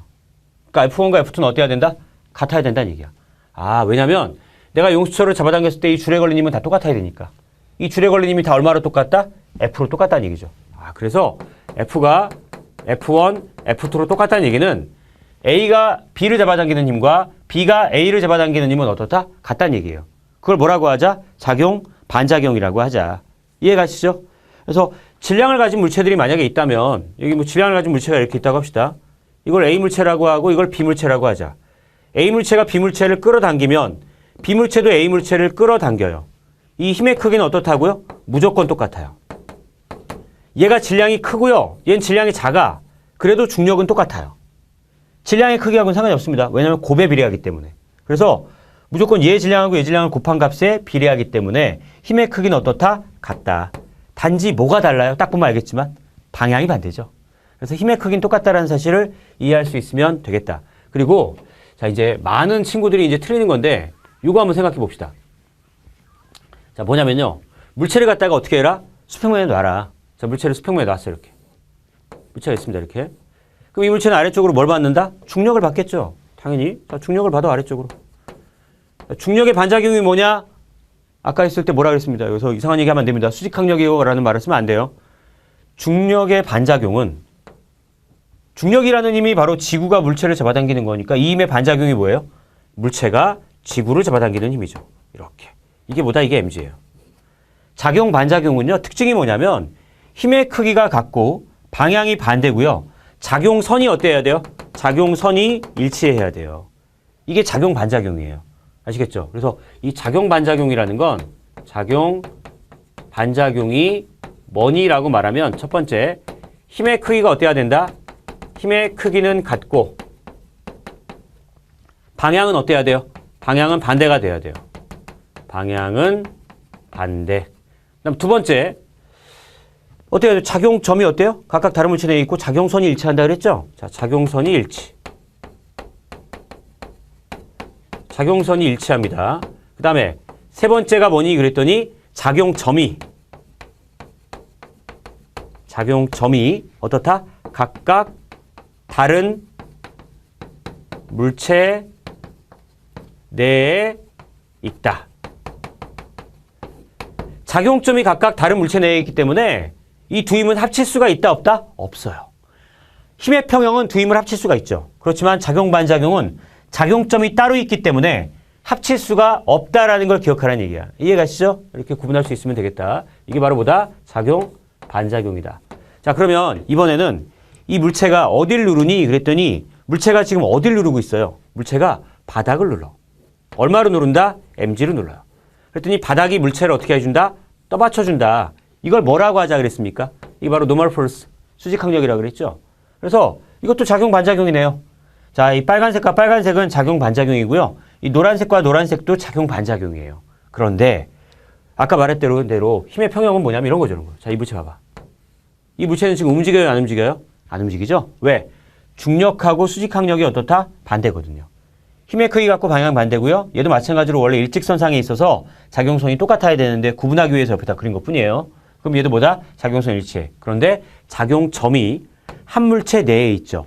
이런 걸 뭐라고 한다? 힘의 평형이라고 하는 거죠. 힘의 평형은 두 힘을 합칠 수가 있어요. 왜? 작용점이 한 물체 내에 있으니까. 얘는 알짜힘이 얼마다? 알짜힘이 0인 거죠. 이런 걸 뭐라고 하자? 힘의 평형. 그래서 이 작용 반작용과 힘의 평형을 구분할 수만 있으면 되겠습니다. 아시겠죠? 그래서 뉴턴 법칙의 이 제3법칙은 이 알짜힘 한마디로 뭐다? 작용 반작용 법칙. 이 알짜힘이 0이다라는 것과 구분해야 돼. 이건 뭐다? 힘의 평형. 이건 작용 반작용. 이건 합칠 수가 없어. 왜? 작용점이 따로 있으니까. 근데 얘는 합칠 수가 있어. 왜? 작용점이 한 물체 내에 있으니까. 됐죠? 자, 이렇게 해서 기본적인 개념을 정리했고요. 얘 또 뭐 하자? 다음 페이지 넘어가면 124페이지에 확인 5번 내용을 정리하도록 하겠습니다. 자, 문제를 풀자.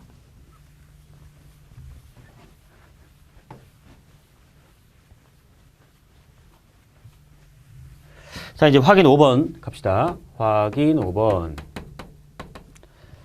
자, 5-11에서 참여와 식탁이 위로 가속되는 승강기관이 있다고 가정하자. 또 승강기가 나왔군요. 그런데 이 문제를 보면 문제가 약간 이상한 게 뭐냐면 비교 대상이 없어요. 뭐하고 어땠을 때에 대해서 어떤 얘기가 없기 때문에 그냥 비교 대상을 갖다가 어떻게 잡자?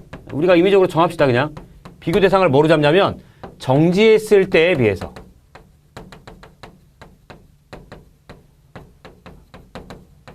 정지했을 때에 비해서 어떻게 되는지를 쓰시면 돼요. 아시겠죠? 예, 이렇게 정합시다, 우리가 그냥.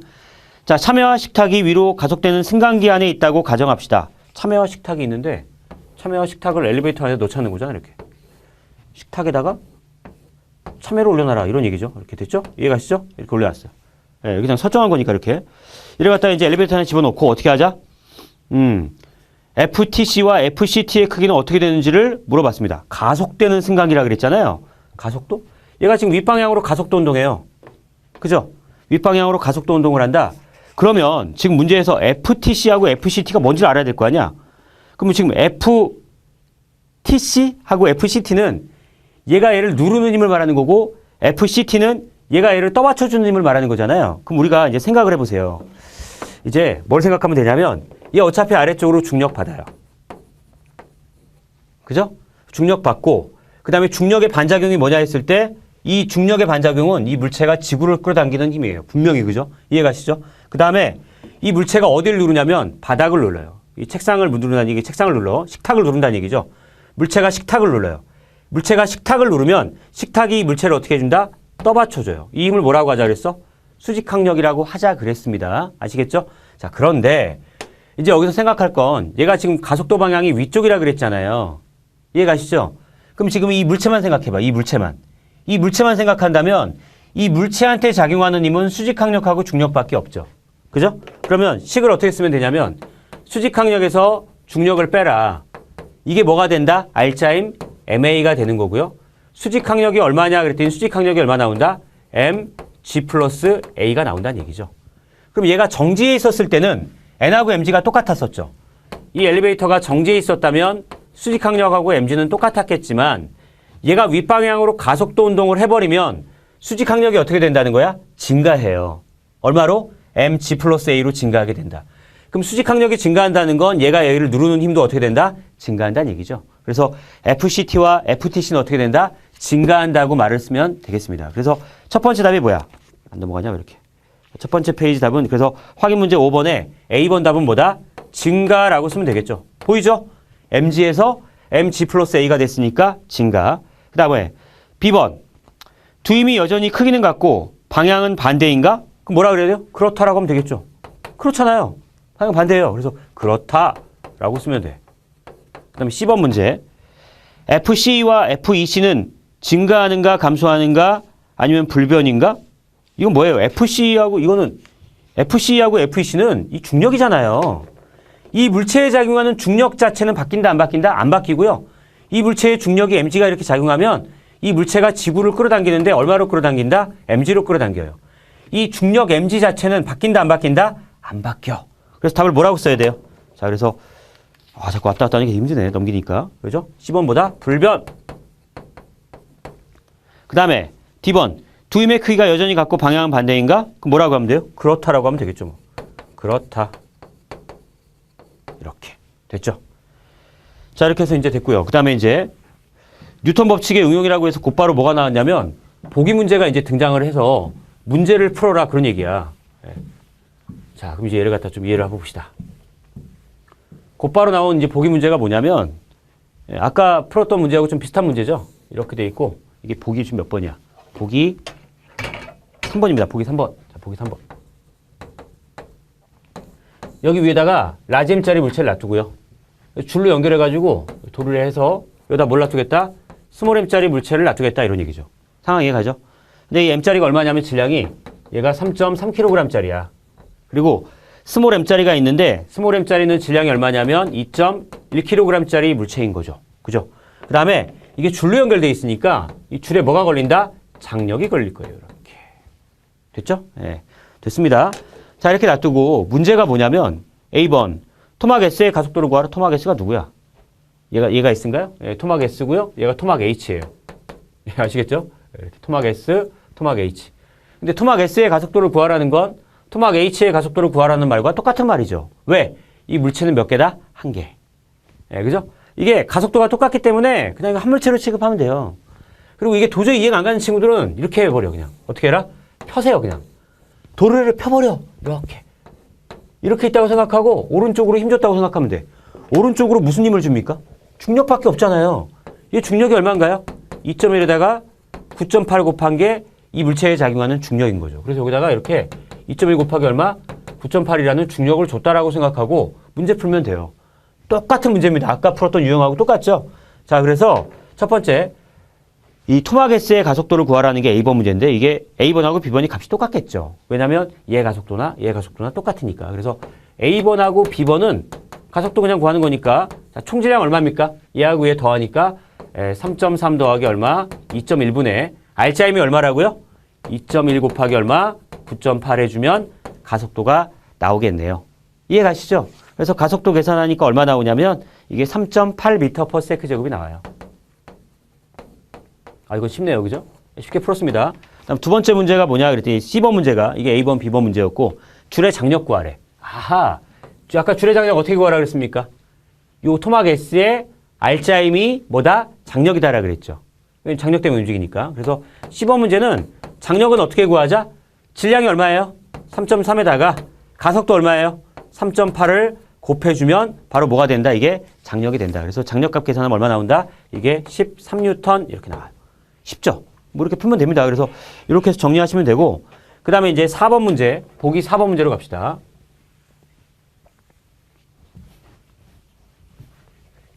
그래서 하여튼 뭐 이 할리데이에 있는 모든 확인 문제와 모든 보기 문제는 그냥 싸그리 다 풀어버립시다. 아시겠죠? 네.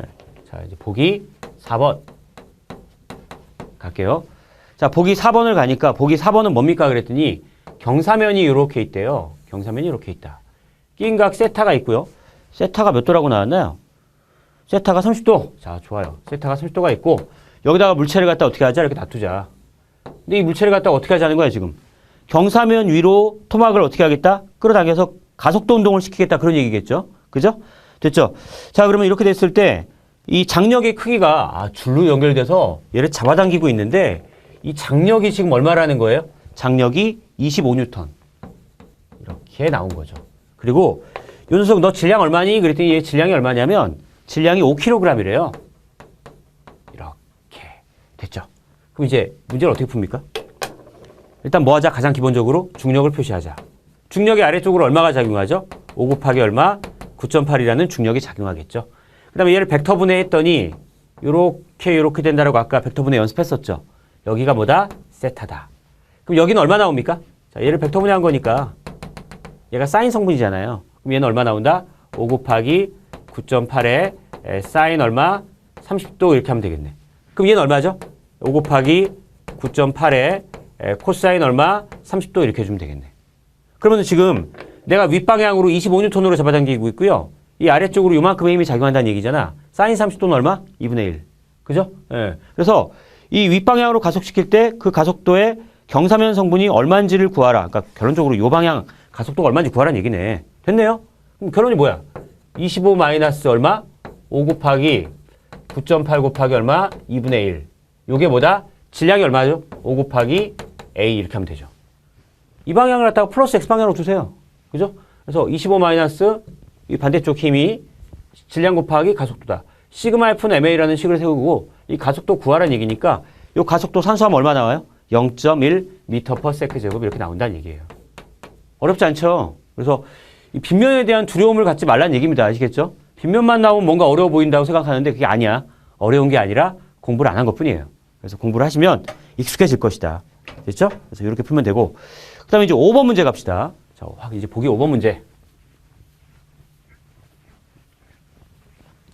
그리고 또 이제 문제가 그래프만 나오면 또 정신 못 차리는 친구들 있잖아요. 그래서 이 그래프에 대한 또 두려움을 또 없애는 연습을 합시다.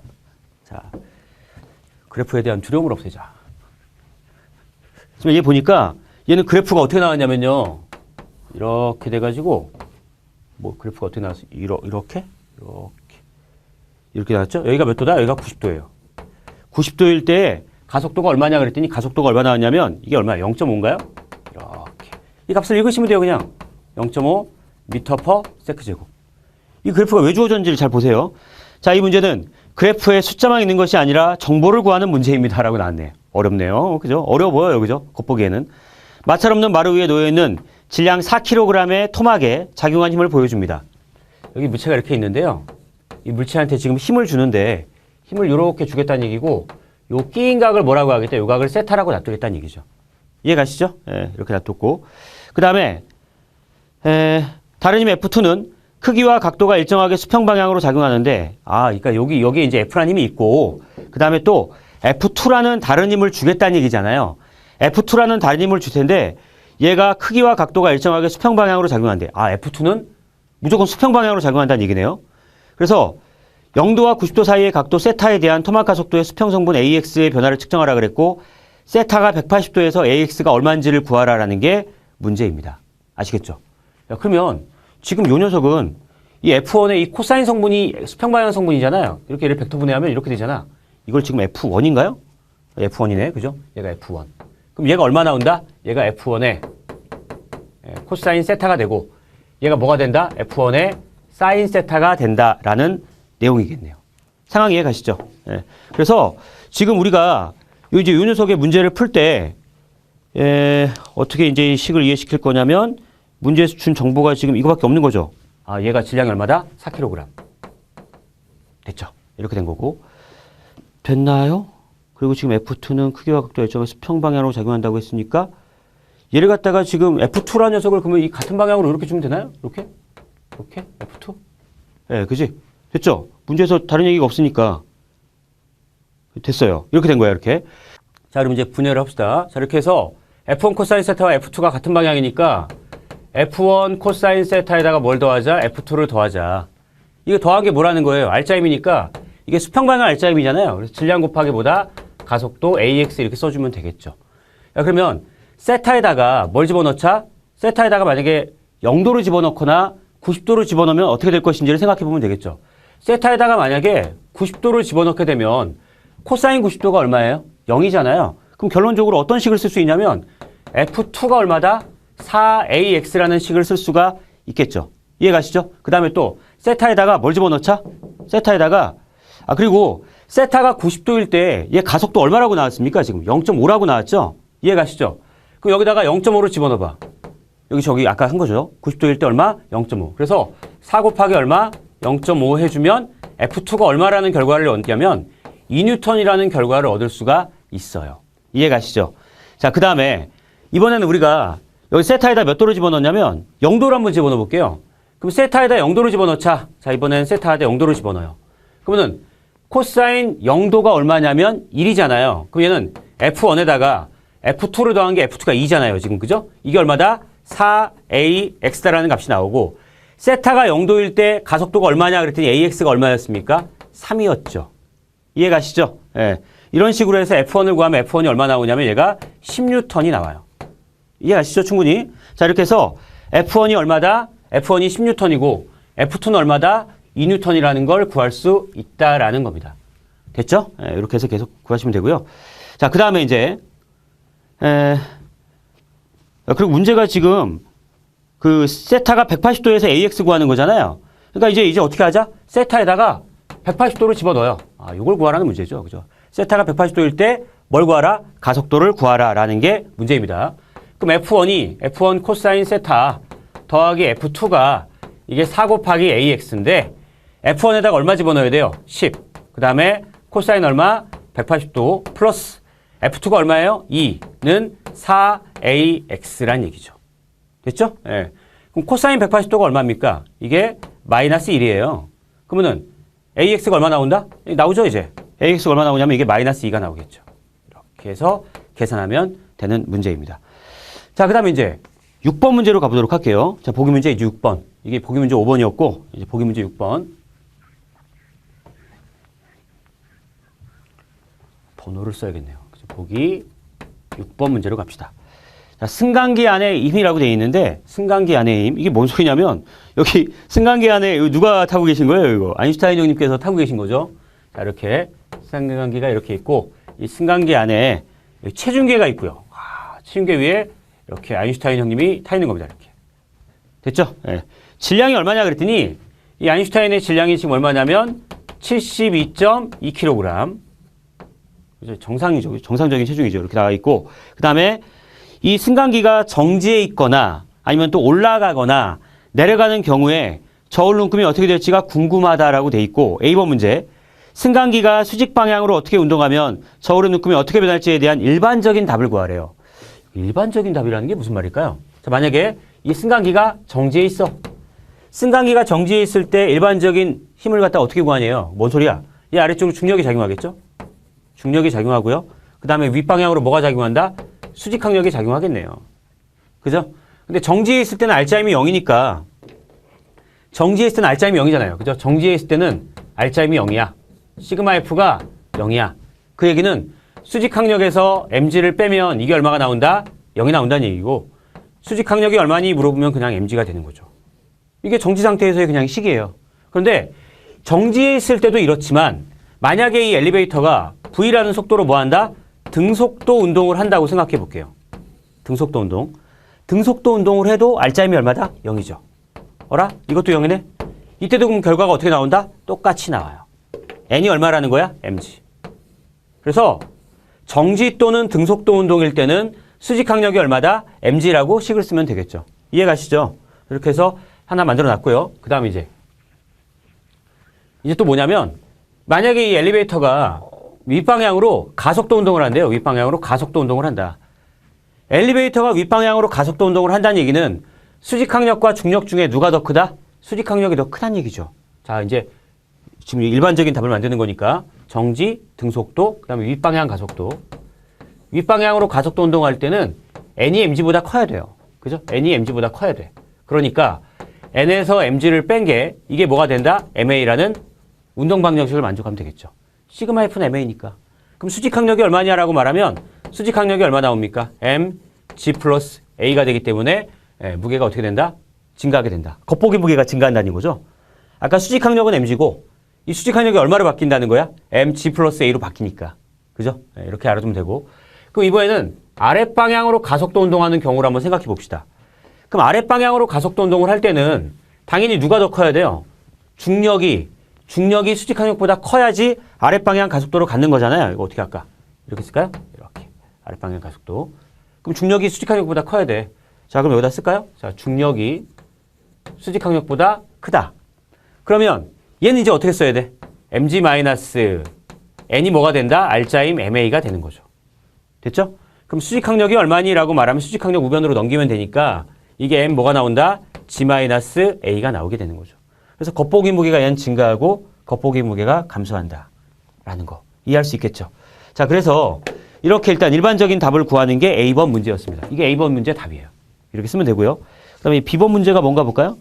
만약 승강기가 정지해 있거나 위로 0.5m/s로 등속도 운동한다면 저울눈금은 어떻게 변하는가? 저울눈금은요, 그냥 수직항력 mg 상태로 변하지 않죠. 이게 전체가 A번 답이고 B번 답은 이걸 이용하면 되겠죠. B번은 얘를 활용하면 돼요. 그냥 수직항력이 얼마다? mg로 일정하다가 답이에요. 질량이 얼마인데? 72.2에다가 중력가속도 얼마? 9.8을 곱해주면 되니까. 그죠? 이렇게. 요걸 계산하면 그게 뭐가 된다? 답이 된다. 이게 얼마죠? 이게 708N? 이렇게. 708N으로 어떻다는 거야? 변하지 않아요. 일정하다. 이해가시죠? 그 다음에 이제 10번 문제 갑시다. 만약 승강기가 3.2m/s제곱의 가속도로 위 또는 아래로 움직인다면 저울눈금 어떻게 되겠는가? 이건 또 이제 10번 문제가 이게 다 10번 문제네요. 자, 윗방향 가속도로 가질 때 어떻게 된다고요? n이 mg 플러스 a가 된다는 얘기니까 질량이 72.2고요. 중력 가속도가 9.8이고 가속도에다 얼마를 집어넣으라고요? 3.2를 집어넣으면 되겠죠. 이렇게. 요거 산수하라는 얘기고요. 그럼 얘는 어떻게 계산되는 거예요? 얘는 72.2에다가 g가 9.8이고 마이너스 얼마? 3.2를 해주는 거. 이거 산수하라는 얘기죠. 그래서 얘를 계산하니까 얘가 얼마 나오냐면 939N이 나오고요. 증가한 거죠. 그 다음에 얘는 계산하면 얼마 나오냐면 477N이 나오죠. 얘 뭐 한 거야? 감소한 거죠. 이해가시죠? 708N에 비해서 얘는 증가하고요. 얘는 감소한 거예요. 상황 이해가죠? 됐죠? 이해가시죠? 그 다음에 이제 D번 문제 갑시다. D번 문제. C에서 승강기가 위로 운동하면서 가속하는 경우에 승객에게 작용하는 알짜임의 크기는 얼마인지 구하라? 아, 요 경우에 알짜임 구하라는 건 요 MA 구하라는 거죠, MA. 이해가십니까? 이게 시그마 F니까. 시그마 F는 MA. 그럼 결론적으로, 자, D번 문제. 그냥 시그마 F 구하라는 얘기니까 이게 MA고요. 질량이 얼마라고요? 72.2에다가 곱하기 뭐 해주면 되는 거야? 3.2죠, 가속도가. 이거 얼마인지 산수하라는 게 문제가 되겠습니다. 그래서 D번은 알짜임 구하면 이게 얼마 나오냐면 231N 이렇게 나온대요. 어렵지 않죠? 됐습니다. 이렇게 해서 계속 계산하면 되고, 그 다음에 승강기 틀에서 측정한 승객의 가속도는 얼마냐고? 승강기 틀에서는 자신이 운동 상태를 보면 자기는 정지해 있는 거죠. 그래서 가속도가 얼마다? 가속도가 0이 나오는 거죠. 이해가죠? 그 다음에 또 문제가 뭐냐면 승강기 틀에서도 F는 MA가 성립하는가? A가 0이기 때문에 성립을 안 해요. 성립하지 않는다. 정지 상태니까 가속도가 0이잖아요. 가속도가 0이기 때문에 시그마 F는 MA가 성립하지 않는다라고 쓰시면 되겠습니다. 됐죠? 자, 그 다음에 이제 와, 보기 문제가 되게 많네요, 여기는. 자, 보기 7번. 한 토막이 다른 토막을 미는 가속도? 이거는 쉽다, 그죠? 이거 아까 했던 거네요, 이거. 이렇게 돼 있고, 지금 문제가, 이게 A번 문제인가? 이게 A물체고, B물체가 이렇게 생겼네? 이렇게. 이게 A물체, 이게 B물체가 되는 거죠. 이해가시죠? 자, 그리고 A물체의 질량이 얼마냐면 얘가 4kg이래요. 얘가 4kg이고, B물체의 질량이 얼마냐면 얘가 6kg이에요, 6kg. 이렇게 돼 있고, 힘을 얼마로 준 건가요? 20N. 얘한테 힘을 줬다. 얼마로 줬냐면 20N의 힘을 A한테 주겠다라고 나와 있는 거 맞죠? 됐어요. 자, 이렇게 된 겁니다. 자, 이렇게 줬어. 이거 물체 몇 개라고 생각해요? 1개. 가속도 어떻게 구해라? 라고 말하면 가속도 어떻게 구해요? 총질량분의, 총질량이 얼마죠? 10. 알짜임이 얼마입니까? 20. 가속도 얼마 나온다? 2 나와요. 됐죠? 이해하기 쉽죠? 그 다음에 두 번째 문제. A물체의 알짜임을 구하라. B물체의 알짜임 구하라. 이거 어떻게 구합니까? 질량 곱하기 가속도 하니까 얼마 나온다? 이거 8N이고요. B물체의 알짜임 구하라. 6 곱하기 2 하니까 얼마 나온다? 12N 나오겠네요. 됐죠? 그래서 A번 문제는 토막의 가속도 구하는 거니까 이게 A번, 1번이라고 하지 말고 A번이라고 할까요? 이게 A번 답이고요. 그 다음에 또 B번이 어디 있나? B번. 토막 A가 토막 B에 작용하는 수평힘이 얼마냐? 그럼 B번은 A가 B에 작용하는 수평힘을 구하라 그랬으니까 B의 알짜임이 얼마다? 10이잖아요. 이게 답이겠죠, 그냥. 이거 10이니까 B도 A를 12로 민다는 얘기네. 그리고 A한테는 오른쪽으로 얼마가 작용한다? 20N이 작용한다는 얘기니까 알짜임이 얼마 나온다? 8 나오고요. 얘는 알짜임이 12가 나오는 거죠. 이해가시죠? 자, 이렇게 해서 풀면 되겠습니다. 그래서 뭐 이렇게 해가지고 우리가 5장의 내용까지를 다 정리를 했어요. 아시겠죠? 자, 이렇게 해서 5장은 끝내도록 하겠습니다.